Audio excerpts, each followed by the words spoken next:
Speaking of what's in our power and control and influence, you talk about consumer activism. Can you explain this concept, why you see it as being so important? Yes, it's another place where we can have an impact, and focusing on the places where we can do something about the things that we want to see different in the world. So how I define consumer activism is using our money to vote for what we want to see more of in the world. And that could be in the form of spending. So who we spend our money with, what companies we're supporting, what products we're supporting.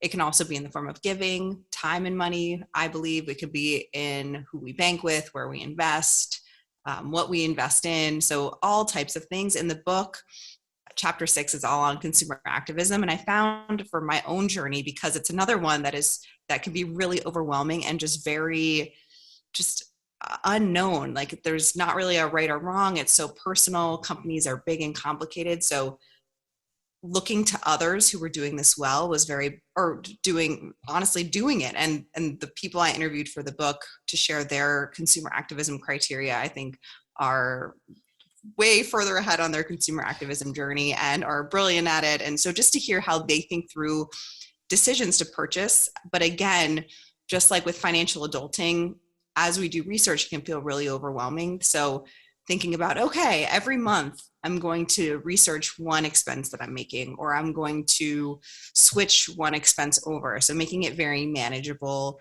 when we're looking at where we're spending our money, and being clear on what is important to us about the companies we spend our money with. So for me, I am passionate about companies that have women and women of color on their boards and their management teams. Also, if they're doing things to be more sustainable, that's great too for me. And so there's a long list that you can choose from. But the problem is, if we have too many criteria, then often there's no companies left. So it's important to have some criteria, rank them in order of importance. Exactly. Yeah. Depending on what the company is. Like I love supporting women-owned brands and women of color-owned brands, but there was an article, I forget which paper it was with, but someone tried to only support women-owned brands, and there were not a lot of categories that they could purchase in. And so having these criteria, and the goal of it is that companies make changes based on our group buying power, because we are flagging to them that these things are important to us and they want our business. So the goal is not to, if I'm not able to purchase with one company this year, like if I come back next year, maybe they've made changes, and that's what we want to be seeing, is these changes. But always goes back to, the goal is to influence, but it's not only about consumer activism. Like there are other things that need to be done too. But this is something that we can do, is use our dollars to vote. This is something I'm learning more about, and something I've heard you talk about, Jen. Like it's alerted me to like vote with your money, and I love that concept. But then in practicality, it's not convenient. I'll say that much, especially when it comes to banking. It's not convenient. You have to do research. Sometimes the banks that are more equitable, sustainable, investing in quality companies are more difficult to engage with, or they don't have all of the conveniences or accessibility that maybe your larger institutions would have. But that being said, oftentimes when we come up against something that we want to do, we'll jump to the problem first and the reason of why I can't. Like I'll go to the most complicated reason of why I can't vote with my money, rather than looking at the low-hanging fruit and what is available to me. What's that small thing? Adulting. Yes, love it. What could I do next? So for someone like me, Ashley, where would you say to begin? And I realize that everyone's values are going to be different, but with that in mind, where would someone begin to find the low-hanging fruit in consumer activism? I love that you brought this up, because it can feel so daunting. And there's also privilege in consumer activism, because often the companies making a sustainable choice or the more equitable choices might be more expensive, or the actual time to do the research, that a lot of people don't have. So I have a Fiscal Femme Slack community, and we now have a consumer activism channel. And I started it because one day I needed new sneakers, and I spent 4 hours researching sneakers. And I was like, you know what, if I do this research and people in my community are doing this research, we should all post about it, or can at least ask each other and then be able to search to use each other's hard work for our benefit, because it's like a we database you're forming. Exactly, because it takes a lot of time. And a funny enough side effect of it is like, if something's not worth doing the research for, and then you end up just not buying it, it might be a sign that you didn't really want it to begin with. It's like a good way to weed out expenses. But I think it's where to start. So in the book, I have people go through, I think the first thing to think about is what's important to you about companies, and start just listing out some of the things that are important to you and that you want to share values with. Like, what are the values you want to share with companies? Also doing, and this can be overwhelming just in the result, but kind of looking at some of the places that your money is going and seeing how it stacks up. So kind of doing like I call them a consumer activism audit. But you can also just dive in. And so I find a really great place for low-hanging fruit is recurring expenses, just because the research you do is something that will, pun intended, pay off over and over with every subscription. And also setting some boundaries. Like Cara Perez, who I interviewed for the book, she founded a company called Bravely Go, and she only does this for her variable spending. So she has made a boundary, like, my bills, I'm going with the cheapest thing. I'm going with the thing that is convenient or that works for my life, but I'm going to spend the time in my variable spending, like my shopping, even like, it also can get meta, because you can even just focus on your groceries. Like in the grocery store, when you decide to buy a dressing, like, what are the options? So what's the company I'm supporting? So I think taking one decision a month and kind of researching, looking at it, talking, I think it's a great opportunity to talk to friends about money too, because it doesn't feel as scary as saying, this is how much debt I have, or this is what I earn. Like, I want to talk about values, and this it's a very rich, again, pun intended, conversation, because there's no right and wrong here. Someone might completely disagree that this company stands for this. And so you can have some really cool and interesting conversations and learn a lot. I love looking at utilizing money as a tool, not just for our personal lives, a tool to get at the values and goals that we say that we have to live the life that we want, but our money as a tool to support others, to put our money towards the things that we say that we value for the benefit of others, not just the benefit of ourselves. I love the blending that all of those things can be, and probably the simplifying of spending that this can turn into when we really identify, this is who I want to spend with, this is who I'm going to support, this is what I'm going to choose to not buy. And if I can't find alternatives, then can I be content without whatever that thing is? I'll make my own salad dressing if I can't find salad dressing but owned by women. Yeah. I mean, I think it comes down to, we so often, when we're trying to do this equitable thing, or even like the sustainability thing, or whatever, we're trying to do something new, we try to fit it into the mold of the life we're already living. And we try to fit it around what we have wanted.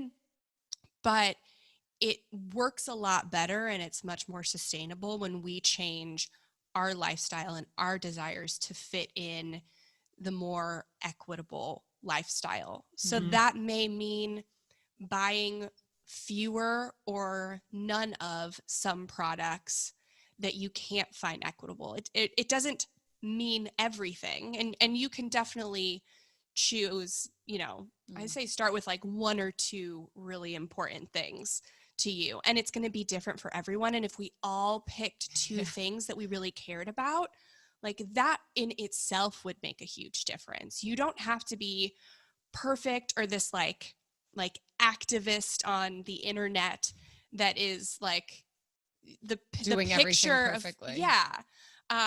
Yes, there's no perfect in this, unfortunately. Again. Yeah. And it's a fool's errand to try and be perfect in this. But like Chidi from The Good Place proves that one oh out. my gosh, Chidi. Exhausting. Every decision has a consequence. So if everyone just picked one or two things they cared about and really used that as their true north in spending decisions, like we could collectively make a huge impact. Because businesses, companies, corporations, they follow the money. Like they ultimately like don't care about people, they care about dollars. And the only way we can make them care about people is to pull the dollars away from them. And this is the only thing that works, even more so than policy changes. Taking money away from these corporations is what works. And I think too, like in addition to it, it's also what feels natural and easy to you. So if texting your friend like you found this really cool company feels good, then now they know to use that company. Or if you like to share that this company hired a new woman CEO and you're so pumped about it, like put that on social media. So there's not one way to do it. It's like the actual using your dollars, it's talking about it. It's not using your dollars in certain places.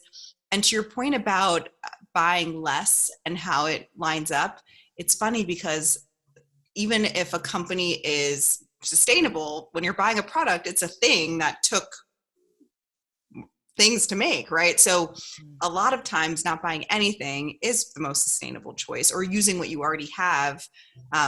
Tanya Hester, who's also in the book with her criteria, she wrote Wallet Activism, her most recent book. And she was saying that ironically, when people are trying to be more green, they like throw out all of their plastic Tupperware and then buy glass or stainless steel. And like the resources it took to build that when they already had something that was working, but it's deemed like bad or not looking green, has them use so much more resources. So I think just also this being more thoughtful, thinking about things, but it's just good for our wallet, good for our values. There's a lot of wins with it. Mm-hmm. So the last thing we want to talk about is kind of being your own money coach and like becoming this financial adult by being your own money coach, which I love this idea. Because I personally, I hate money coaching, not money coaches. I hate doing it myself for other people. So if I could tell people how to be their own money coach, I would actually love to know that. Teach them how to fish. Don't yeah. give them your fish. So, and I like hate fishing too. So I hate a lot of things, I guess. So how do you become your own money coach? Yes. So, and to your point, like you can still hire money coaches. This is not, I'm not against money coaches. Personal preference. Yeah. But I hate coaching. Yes. And this is like it could be in addition, it could be it just gives you more power to do this on your own. So a few things, a money coach, just like any other coach, is someone who helps us reach our goals, and money coaches are just specific to money goals. So a few things that they do or should do that we can do for ourselves is first cheer ourselves on. If you notice the language we use about money just with ourselves, or even if you're not even sure, but the physical reactions we might have to that language can point to not very nice things being said. So just like cheering ourselves on. Money coaches should also help us learn from our mistakes. And I think there can be a tendency when we make a mistake to kind of punish ourselves, feel shameful, and then just move on without really, because it's so painful, we don't really want to reflect on what happened. But that's the whole point and what we can learn from. Because if let's say, it could be something like, I set a budget for my groceries, or I wanted to spend under this amount, or I wanted to save this amount this month and it didn't happen. If I don't actually take a look at what happened, I really can't do much different next time. So trying to take the emotion out of it as much as you can and play a little detective at those mistakes to help us get better. Coaches provide accountability, and that's hard to provide for ourselves, but I'm a huge fan of having money parties. So a monthly time where I sit down and deal with my money, do anything on my to-do list. So having that in the calendar, potentially having friends involved, family, so that we know we're actually going to keep that date. Coaches should also track our progress and, like, again, cheering us on, but celebrating the progress. So having a clear idea of where we are, where we want to be, looking at the milestones along the way. So I think those are the big things that money coaches do that we can do for ourselves that not only increase our chance of success, but also make it more fun along the way and more enjoyable rather than this thing we don't want to deal with and that kind of haunts us all the time. Oh, I appreciate the way that you listed out the specific things that we can be doing for ourselves that are going to make a huge difference in our approach to money, our perspective on ourselves and it, kindness with ourselves, curiosity, like that investigative approach that you identified.